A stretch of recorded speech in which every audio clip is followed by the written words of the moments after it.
It's my feel-good breakfast show.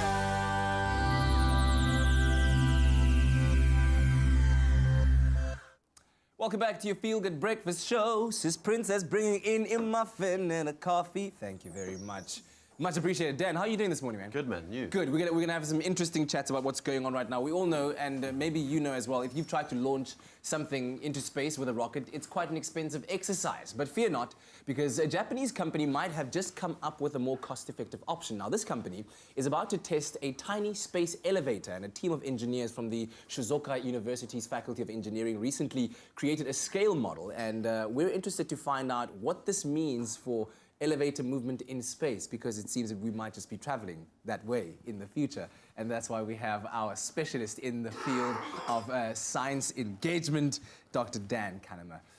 So we've been kind of theorizing about this, but let's just quickly just take it back to the very beginning. Is this even a plausible thing, an elevator in space? Yeah, so I mean, it's plausible. At the moment, it's not possible. Yeah. The current technology we have, it doesn't make this possible. Yes. But as you said, like, rockets are incredibly expensive. Yeah. They're incredibly wasteful, most of the rocket. I mean, SpaceX is now landing the first stage and things like that, so it's better. But still, you're launching a lot of stuff into space. It's very expensive. If you could get some sort of sustainable way of getting things up and down into space, it'll be a lot cheaper, a lot more reliable. So that's what they're looking for.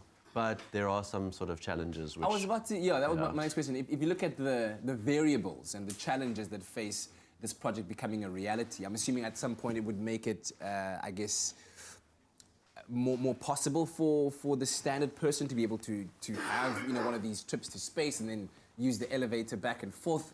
Not that, they would be comfortable, because a standard elevator ride can give you, leave you feeling queasy. So in space, it's 100-fold. There'll be no stairs. But what are some of the challenges that they face?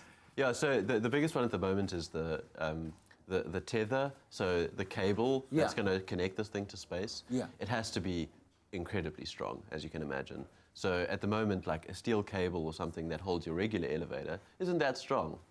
So don't worry, you can still take the elevator to work, it's cool. But so that kind of was the main problem. Yeah. But now with the sort of carbon nanotubes that have been invented, which are incredibly strong, there's the possibility that these might be able to be made to this sort of right length. They still need to come a long way.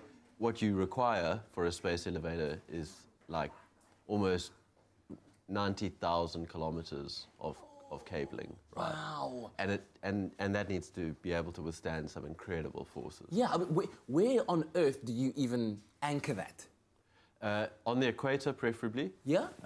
Because what you essentially want to do is, when you send satellites out far enough, and it's about 36,000 kilometers away from the Earth. Yeah.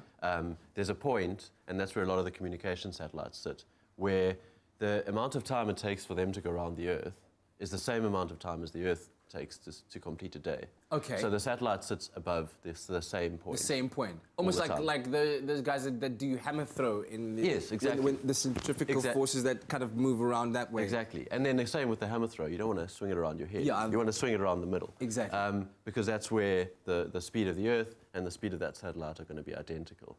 Yeah. But and we hope that the cables are strong enough so that the hammer doesn't get released and the elevator goes woo, out into... Pretty much, yeah. All right, so clearly we're still a very, very long way from this happening, but I guess it's a good thing that there is exploration in this sense, because it pushes other fields and other industries forward. Yeah, I mean, like, it's good to sort of test these theories, like send these little satellites into space, test a little elevator, see what sort of forces it experiences, and whether it is something which is going to come in, say, 30, 50 years. Yeah, we'll still be around. We'll catch in our lifetime. I mean, that's the... Yeah. Thanks, Dan. Very much appreciated. I wonder this now. So if these guys at the university in Japan can come up with a crazy idea like an elevator in space, what kind of crazy ideas would you come up with, when you think about space travel? What would you like to put out there in space? Link up with us on our social media pages. Use #ExpressoShow. I'd love to read your thoughts.